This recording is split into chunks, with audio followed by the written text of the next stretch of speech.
ఆంధ్రప్రదేశ్లో వివాదాస్పద వ్యక్తిగా పేరొందారు వల్లభనేని వంశీమోహన్. ప్రస్తుతం అనేక కేసుల్లో ఇరుక్కుని విజయవాడ జిల్లా జైల్లో రిమాండ్ ఖైదీగా ఉన్నారు.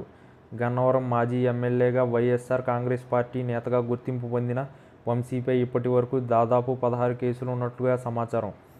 ఈ కేసుల్లో కొన్ని 2019లో ఆయన తెలుగుదేశం పార్టీలో ఉన్నప్పుడు నమోదైనవి.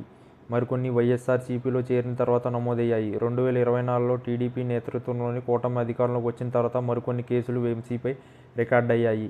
ముఖ్యంగా ఫిబ్రవరి 20, 2023న గన్నవరంలోని టీడీపీ కార్యాలయంపై జరిగిన దాడిలో వంశీ ఆరోపణలు ఎదుర్కొంటున్నారు. ఈ కేసులో ఆయన ఏ71 నిందితుడిగా ఉన్నారు. నారా లోకేష్, చంద్రబాబుపై విమర్శలు, ఆ తర్వాత టీడీపీ నేత కొమ్మారెడ్డి పట్టాభిరామ్తో జరిగిన వాగ్వాదం ఈ దాడికి దారితీసినట్లు ఆరోపణలు ఉన్నాయి.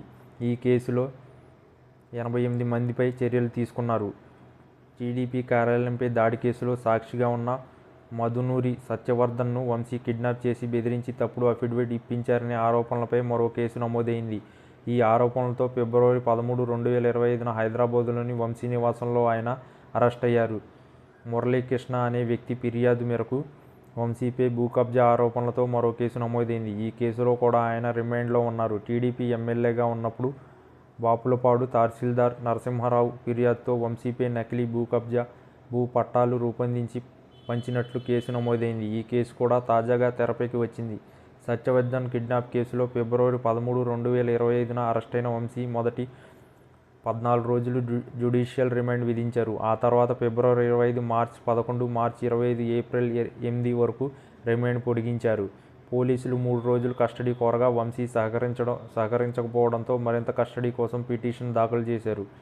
టీడీపీ కార్యాలయంపై దాడి కేసులో సిఐడి కోర్టు రిమాండ్ను ఏప్రిల్ 9, 2025 వరకు పొడిగించింది.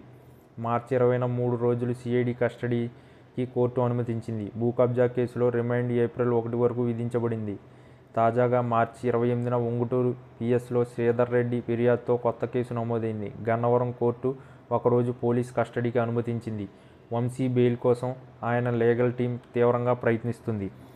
ఆరోగ్యం కారణాల రాజకీయ కక్ష సాధింపులు ఆరోపణలతో బెయిల్ పిటిషన్ వేసింది. అయితే వాటిని కోర్టు తిరస్కరించాయి. సత్యవర్ధన్ కిడ్నాప్ కేసులో మార్చి 27న, టీడీపీ ఆఫీసుపై దాడి కేసులో మార్చి 28న బెయిల్ పిటిషన్ను కోర్టులు తిరస్కరించాయి. వంశీ ఆరోగ్యం క్షీణిస్తున్నట్లు ఆయన తరపు న్యాయవాదులు చెబుతున్నారు. జైల్లో ప్రత్యేక సౌకర్యాలు, ఇంటి ఆహారం అనుమతించాలని కోరారు. అయితే వీటిని కూడా కోర్టు తిరస్కరించాయి.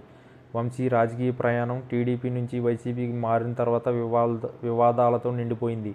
ప్రస్తుతం ఆయనపై నమోదైన కేసులు కిడ్నాప్, ఎస్సీ/ఎస్టీ చట్టం ఉల్లంఘన, భూ కబ్జా, దాడికి సంబంధించినవే ఉన్నాయి. వీటిలో కొన్ని తీవ్ర నేరారోపణలకు సంబంధించినవి కావడంతో ఆయనకు బెయిల్ లభించే అవకాశం కనిపించటం లేదు.